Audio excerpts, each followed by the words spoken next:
오늘 본문에는 두 명의 구세주가 등장합니다. 하나는 1절의 가이사 아구스도입니다. 또 다른 하나는 11절의 우리 주님 예수 그리스도입니다. 실제로 이 가이사 아구스도는 살바토르 문디, 세상의 구세주로 불리웠던 사람입니다. 먼저 이 가이사 아구스도에 대해서 좀 알아보도록 하겠습니다. 왜냐하면 그 당시에 이 정치 문화적 상황을 이해하셔야 오늘 본문이 대비시키는 것을 정확하게 인지할 수 있기 때문입니다. 이 가이사 아구스도에 나오는 이 가이사라는 말은 라틴어의 카이사르를 우리식으로 음사해 놓은 것입니다. 프랑스를 블란서 이런 식으로 했듯이 카이사르를 가이사 이렇게 우리식으로 표현해 놓은 것이죠. 이 카이사르를 영어식으로 발음하면 어떻게 되겠습니까? 시저입니다. 이 이름은 로마 제국의 기초를 놓았던 율리우스 카이사르, 영어식 발음은 줄리어스 시저에서 유래됩니다. 그는 외부를 정복하는 전쟁이든지 내전을 행하든지 간에 전쟁에서 가는 곳마다 승리로 이끌었습니다. 그래서 유명한 말이 있죠. 줄리어스 시저가 했던 유명한 말, Veni, Vidi, Vici. 나는 왔노라, 보았노라, 이겼노라. 기억나시죠? 이 말을 한 사람이 바로 줄리어스 시저, 율리우스 카이사르인 것입니다. 로마 제국은 일찍이 로마법으로 황제 제도를 거부하는 그런 제도, 그런 법을 가졌습니다. 황제 제도를 거부하고 원로원이 주도하는 공화제를 도입했습니다. 그런데 줄리어스 시저가 임기제인 집정관이었다가 워낙 군사적으로 또 정치적으로 탁월한 능력을 가져서 나중에는 종신 집정관이 되었습니다. 일종의 행정부의 수뇌와 같은 그런 역할을 하게 되었습니다. 거기에다가 로마의 대사제가 됨으로써 실질적으로 로마 제국을 다스리는 그런 패권을 쥐게 됩니다. 그런데 그래도 황제는 아니었어요. 로마법에서 황제를 인정하지 않았기 때문에. 그리고 황제가 되고자 하는 사람을 죽이도록 돼 있었습니다. 그럼에도 점점 더 모든 권력이 줄리어스 시저에게 집중이 되자 원로원은 염려를 하면서 암살의 음모를 꾸몄습니다. 원로원 회의가 모일 때 여러 명이 칼을 품고 있었습니다. 그 중에 그 암살자 중에 하나가 바로 그 유명한 브루터스입니다. 드디어 이제 기회를 봐서 많은 사람들이 칼을 뽑아서 줄리어스 시저에게 달려들 때 워낙 노련한 장군이어서 처음에는 완강히 저항을 했습니다. 그러다가 브루투스가 칼을 빼서 달려드는 것을 보고 유명한 말을 남기고 결국은 죽음을 맞이했습니다. 아시죠? 또 브루투스. 그래서 브루투스 너마저도 너도냐 그런 말로 브루투스가 배반하는. 브루투스는 줄리어스 시저는 브루투스의 생명의 은인이에요. 폼페우스 장군을 쫓아다니다가 패한 다음에 그 다음에 노예가 될 것을 줄리어스 시저가 자유민으로 해주고 군사로 받아들여준 사람이거든요. 그런데 브루투스가 배반을 했죠. 그래서 브루투스 너도냐 하면서 그 칼에 맞아서 죽음을 맞이했습니다. 기억이 어렴풋하시죠? 고등학교 세계사 시간에 나오던 얘기들입니다. 원로원 제도를 바탕으로 한 공화정을 무너뜨리려는 줄리어스 시저를 원로원이 제거를 했습니다. 제거를 하면은 원로원 중심의 공화정이 잘 펼쳐질 것으로 그렇게 예상을 했지만 로마 제국은 혼란에 빠지기 시작했습니다. 내전이 계속됐습니다. 그런 가운데에서 여러 가지 우여곡절 끝에 모든 내전을 잠잠하게 만들고 로마 제국을 다시 든든한 정치 체제로 만든 사람이 바로 오늘 누가복음에 나오는 가이사 아구스토입니다. 그의 원래 이름은 옥타비아누스였습니다. 줄리어스 시저가 양부였어요. 그래서 옥타비아누스 뒤에 줄리어스 시저의 이름을 따라서 시저를 붙였습니다. 그래서 원래 이름이 옥타비아누스 시저였습니다. 옥타비아누스 카이사르였죠. 이 옥타비아누스 시저는 혼란스러웠던 로마 제국을 평정하고 로마 제국의 최초의 황제가 되었습니다. 그가 황제가 되었을 때 원로원은 그에게 아우구스투스라는 이름을 부여했습니다. 이 아우구스투스라는 뜻은 존경스러운 분, 존엄한 분, 그런 의미를 가지고 있습니다. 그래서 옥타비아누스 대신에 아우구스투스 시저, 카이사르, 그렇게 불리었던 거예요. 그 줄리어스 시저의 뒤에 그 시저, 카이사르를 이어받아서 시저라고 불렸는데, 카이사르라고 불렸는데, 그것이 나중에 줄리어스 시저의 그 용맹과 그 놀라운 능력을 사모하고 또 이 아구스투 시저, 카이사르 아구스투스, 가이사 아구스토를 또 존중하고 존경하는 의미에서 그 뒤에 황제들이 이름에다가 다 시저를 붙였어요. 카이사르를 붙였어요. 나중에 그 유명한 네로 황제도 맨 마지막에 시저를 붙였습니다. 그렇게 하다 보니까 이 카이사르가 원래 고유명사예요. 사람의 이름인데 나중에는 황제를 지칭하는 보통명사가 되었습니다. 그래서 카이사르, 가이사, 이건 황제를 의미하게 되었던 것입니다. 이 카이사르 아구스투스, 오늘 본문에 나오는 이 가이사 아구스토가 얼마나 영향력이 있었는가는 이 8월달을 아우구스투스라고 정한 것만 봐도 우리가 짐작할 수 있습니다. 이 옥타비아누스, 원래가 옥타비아누스인데 이 옥타비아누스가 마지막 내전을 종식시킨 게 어디냐면 이 악티움 전투예요. 거기에서 누구를 진압했냐 하면 그 유명한 안토니우스 장군하고 클레오파트라, 이집트의 여왕이었던 클레오파트라의 군을 정벌했습니다. 그리고 8월 1일 날 로마로 개선 입성을 했습니다. 8월 달에 입성을 했어요. 그걸 기념해서 원래 그 당시에 8월 달은 섹스틸리스라고 불리었습니다. 그런데 그 이름을 없애버리고 아우구스투스란 이름으로 8월 그 개선 입성한 것을 기념해서 8월을 아우구스투스라고 불렀습니다. 그래서 거기에서 유래해서 영어로 요즘 8월을 오거스트라고 하는 것입니다. 그토록 영향력이 컸던 황제입니다. 로마 제국의 최초의 황제요. 또 여러 가지 정치, 군사, 사회적으로 큰 영향력을 가지고 정치를 했던 사람이 가이사 아구스토입니다. 이 가이사 아구스토는 말씀드렸듯이 하나님으로도 여겨졌고 또 세상의 구세주 살바토르 문디, 살바토르는 세비야, 구원자란 뜻이고 문디는 문두스, 세상의 소유격입니다. 세상의 구세주로 불리었습니다.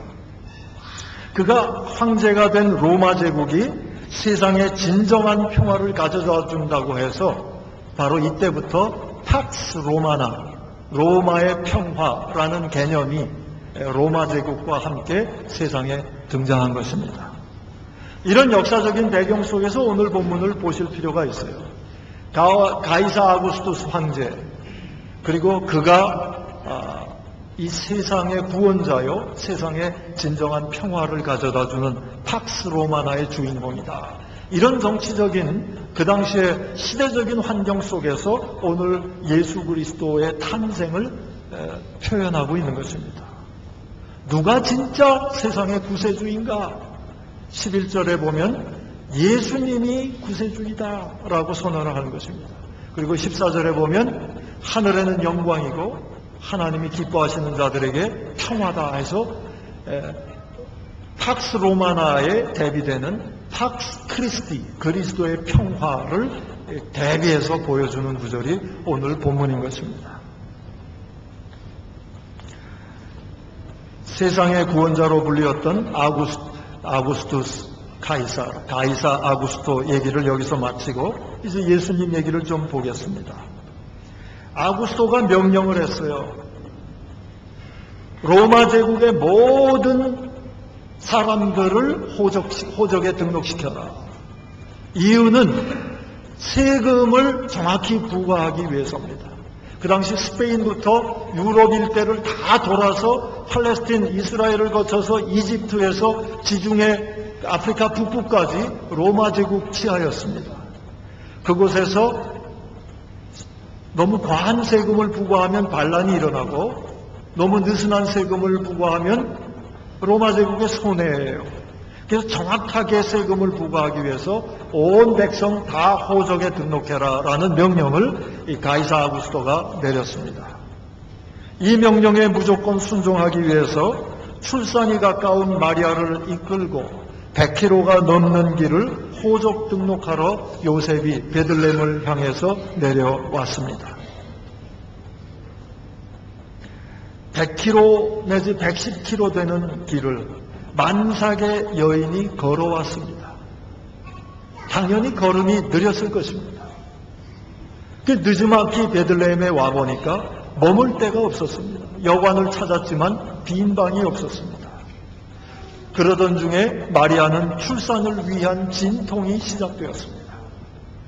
다급해진 요셉은 이리저리 수소문해서 간신히 장소를 구했는데 그것이 바로 외양간이었습니다. 그곳에서 출산을 합니다. 태어난 아기를 강보에 싸서, 그래서 일반 천으로 아이를 싸서 구유에 누였습니다. 구유는 여물통이에요. 짐승의 밥그릇이죠. 한번 상상해 보시길 바랍니다.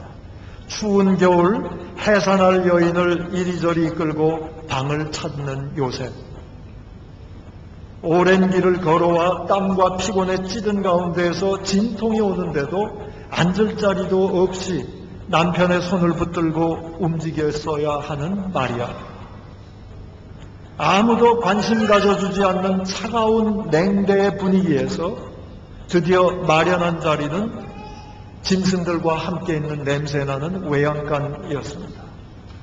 가축의 오물이 여기저기 흩어져 있는 더러운 장소, 그리고 가축이 먹다 남은 먹이가 그대로 붙어있는 여물통, 더러운 구유, 그러한 곳에서 한 아기가 태어난 것입니다. 그 아기는 세상의 구세주로 불리었던 하나님으로까지 신격화되었던 가이사 아구스토하고는 비교가 안 되는 천하디 천한 상태에 있었습니다. 그런데 성경은 바로 그 아기가 구세주라고 선언합니다. 11절입니다. 11절을 제가 번역합니다. 오늘 다윗의 동네에 너희를 위하여 구주가 나셨으니, 구세주가 나셨으니 곧 그리스도 주시니라. 아멘. 그리고 성경은 계속 말씀합니다. 세상에 참된 구원을 가져다주는 구세주, 참 평화를 가져다주는 구세주의 표적이 바로 구유에 누인 아기라는 것입니다. 그 말씀이 12절에 있습니다. 12절을 한번 같이 봉독하겠습니다. 12절입니다. 너희가 가서 강보에 쌓여 구유에 누워있는 아기를 보리니 이것이 너희에게 표적이니라 하더니. 아멘.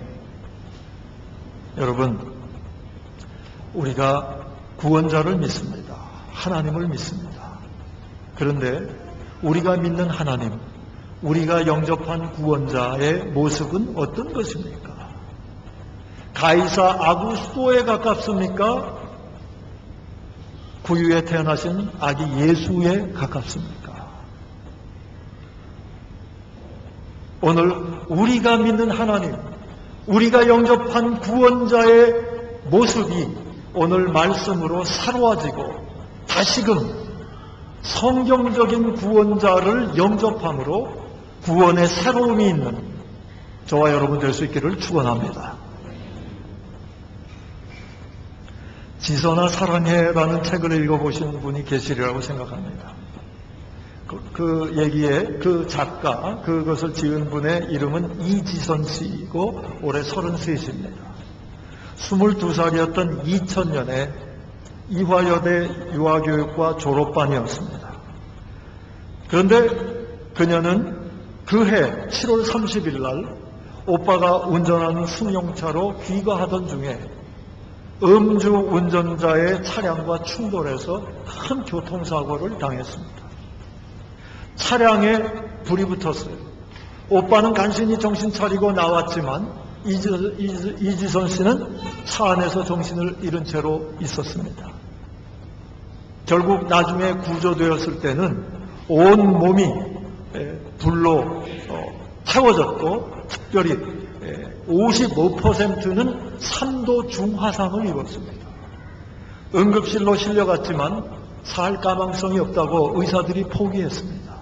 그런 가운데서도 마지막이라도 치료해보자 그러고 치료를 했는데 목숨이 끊어지지 않은 채로 중환자실에 3개월 동안이나 있었습니다. 그 이후에 지금까지 작년까지 30번에 해당하는 수술을 받았습니다. 그렇게 수술을 했지만 작년에 찍은 사진, 그 이전 사진은 말할 것도 없고요. 작년에 찍은 그 사진을 보게 되면 정말 보기 민망할 정도로 눈길을 저절로 돌릴 수밖에 없는 그런 일그러진 그런 얼굴과 몸을 가졌습니다. 근데 제가 사고 전에 사진도 봤어요. 그 사진에 보면 정말 고운 외모를 가진 여대생이었습니다. 한 번의 교통사고로 완전히 인생이 절단난 것입니다. 관절이 녹아내려서 팔도 제대로 움직이지 못하고 손가락들은 다 문드러져서 붙어버렸고 55%가 3도 화상을 입은 채로 사람의 모습이 아닌 그런 모습으로 사투를 벌이며 새 삶의 길을 시작했습니다. 하나님을 믿는 믿음이 있었기 때문에 가능했던 것입니다. 자신에게 주어진 이 고통과 환난의 의미를 예수님으로부터 찾으면서 희망을 잃지 않고 투쟁했습니다. 그렇게 10년을 투쟁한 뒤에 그 투쟁의 결론을 이지선 씨는 이렇게 얘기했습니다. 삶은 어떤 삶이든지 하나님의 선물이다. 이게 이지선 씨의 결론이에요. 삶은 어떤 삶이든지 하나님의 선물이다. 예전의 아름다운 모습은 잃어버렸지만 3급 장애자의 삶과 외계인 같은 얼굴을 자기의 것으로 감사하며 받아들이고 하나님께 찬양을 드릴 수 있는 것, 이것은 믿음 없이는 이루어질 수 없는 것입니다. 진정한 구원자를 만나지 않고는 이루어질 수 없는 기적입니다. 그런 몸과 삶을 하나님의 선물이라고 생각하는 그 자체가 하나님의 선물이요 하나님께서 하신 것입니다. 하나님이 안 계시다면 세상의 모든 것을 주고도 이지선 씨의 잃어버린 삶에 대한 보상이 될 수 없을 것입니다. 어떤 것도 이지선 씨에게 희망을 줄 수 없었습니다. 그러나 그녀는 숟가락을 혼자 힘으로 잡고 첫 숟갈을 뜰 때 감격의 눈물을 흘렸다고 합니다. 수많은 수술과 재활 치료를 거쳐서 문드러지고 붙어버린 손을 조금 수술해서 문고리를 잡고 간신히 문을 열 수 있었을 때 이지선 씨는 감사의 눈물을 흘렸다고 합니다. 4년간의 치료를 마친 후에 독지가의 도움으로 2004년에 유학을 하게 되었습니다. 자기처럼 불의의 사고로 고통을 당하는 장애자들의 재활을 돕고자 재활 상담학을 공부해서 석사를 받았습니다. 그 뒤에 콜롬비아 대학에서 사회복지학으로 또 석사를 땄습니다. 작년에는 UCLA의 사회복지학 박사과정에 입학했습니다. 앞으로 갑작스럽게 많은 것을 잃고 고통과 절망 속에 있는 사람들을 상담해주고 소망을 주고 또 그런 사람들을 위한 사회복지를 펼쳐가고자 꿈을 가지고 공부를 시작한 것입니다. 이미 장애자들과 재활자들을 위한 사회복지재단인 한림 화상재단, 미랄복지재단, 푸르메 재단 등의 홍보대사로 활동하고 있습니다. 그녀는 이렇게 말합니다. 불의의 사고로 많은 것을 잃었지만 하나님의 은혜를 통해 고통은 세상이 주는 가장 큰 복임을 깨달았습니다. 이렇게 얘기할 수 있겠습니까? 이지선 씨 같은 고통을 당하지 않은 사람이 이 말을 한다면 행복해서 그렇지, 뭘 몰라서 그렇지, 그렇게 비웃음 받을 겁니다. 하나님의 은혜를 통해 고통은 세상이 주는 가장 큰 복임을 깨달았습니다. 계속해서 이지선 씨는 이렇게 얘기합니다. 진정한 가치는 눈에 보이는 것이 아닙니다. 현재 일그러진 얼굴과 짧아진 손가락이 아니고서는 전할 수 없는 메시지들이 있기에 나는 사고 나기 전으로 되돌아가고 싶지 않습니다. 모질고 혹독한 시련을 통해 얻은 복된 하나님의 선물들을 잃고 싶지 않기 때문입니다. 오직 구원자이신 예수 그리스도를 통하여 그 환난과 고통 속에서도 삶의 의미를 발견하고 하나님의 사명을 발견하고 이전으로 돌아가고 싶지 않다.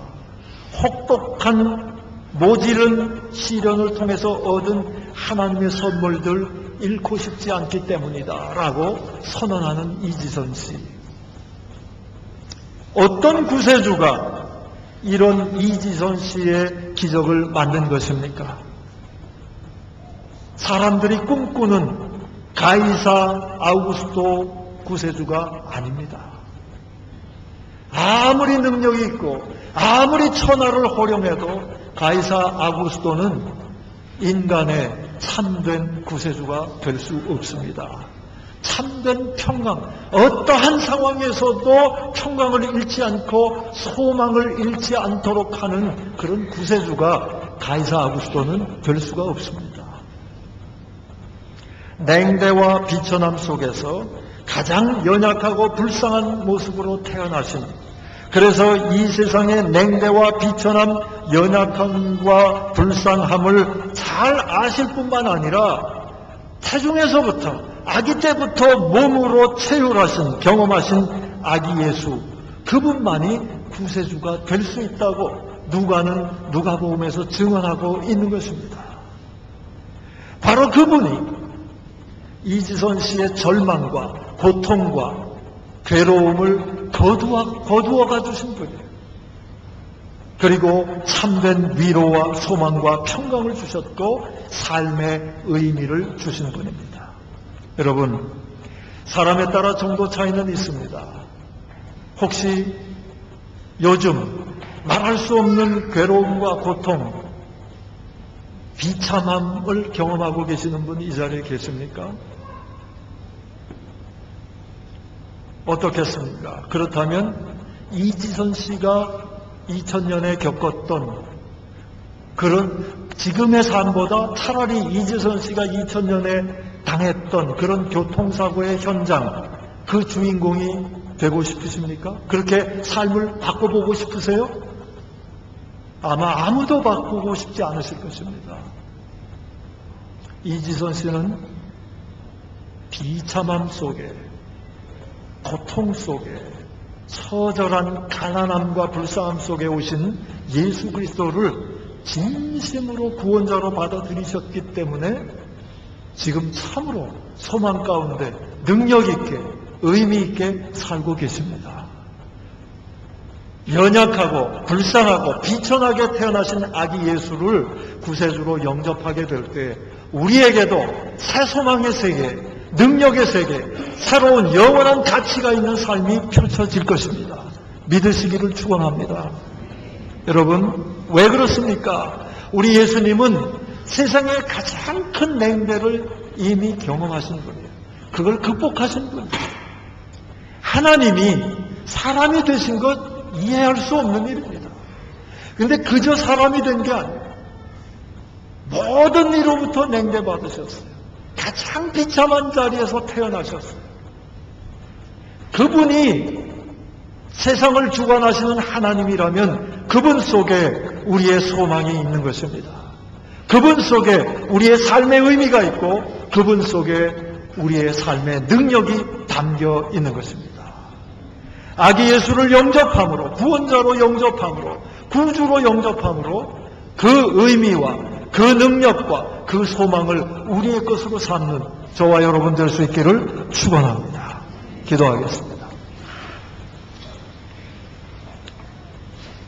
하나님, 세상에 조그만 풍랑만 일어도, 조그만 폭풍우가 와도 우리는 넘어지고 좌절하고 절망합니다. 그럴 때 왜 하나님이 가이사 아구스도 같이 능력 있게 행해 주시지 않는다고 원망도 합니다. 그러나 아버지 하나님, 성경에서 증언하는 구세주의 모습을 다시 회복시켜 주시옵소서. 우리의 모든 환난과 고통과 괴로움과 비천함을 이미 몸으로 체휼하시고 그 세상을 이기시고 하나님 나라에서 우리의 처소를 예비하시며 우리에게 소망 주시고 능력으로 함께해 주시는 그리스도를 다시금 이 아침 영접할 수 있는 은혜를 더하여 주시옵소서. 그렇게 태어나신 아기 예수를 가슴에 모심으로 절망했던 것이 소망으로 바뀌고 고통이 주님과 함께하는 기쁨의 씨앗이 되는 것을 체험하며 능력으로 영원한 가치를 가진 삶을 살아가는 시작이 되게 해 주시옵소서. 그렇게 하나님의 독생자를 보내주신 하나님 아버지께 감사합니다. 예수 그리스도를 오직 주님으로 모시고 승리하며 살아가는 저희들 되도록 늘 인도하여 주시옵소서. 예수님의 이름으로 기도하옵나이다. 아멘.